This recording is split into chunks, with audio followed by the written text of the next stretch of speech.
Shadow Secretary of State, Emily Thornberry. Thank you very much, Mr. Speaker. It's been 14 days now, as I'm sure that you're aware, since the provisional trade agreement between the UK and Cameroon entered into force. And yet Parliament has still not even seen that agreement, let alone had the chance to examine it, debate it or approve it. While I fully understand the reasons why that's happened, does the Secretary of State understand why members on all sides of the House believe that this episode just illustrates, that it's in fact is the latest illustration for why the need for scrutiny procedures need to be improved, and so which is the reason why many of them will be voting for changes to that next Tuesday?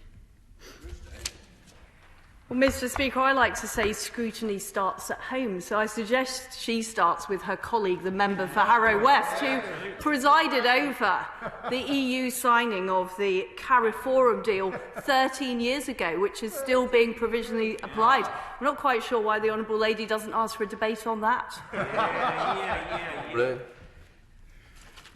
These are serious matters.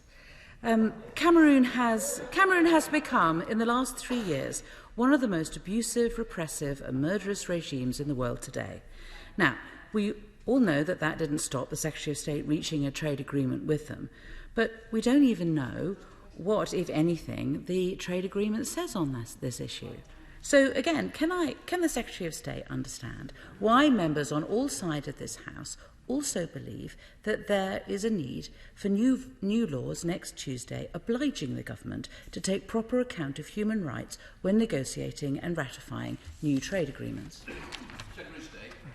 Well, I had hoped that the Honourable Lady would have welcomed our announcement earlier this week on the action we're taking on forced labour in Xinjiang and making sure that Britain upholds its values when trading internationally.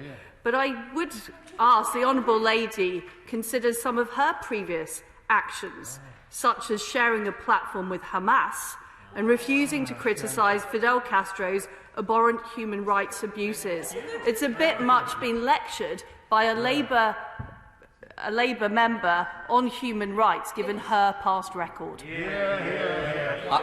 Can I just say to the Secretary of State, I expect better in the answer. That was just way off the beam. And in fairness, you're a much better Secretary of State than that, and I do expect better. Right, we now have a substantive question to the Minister.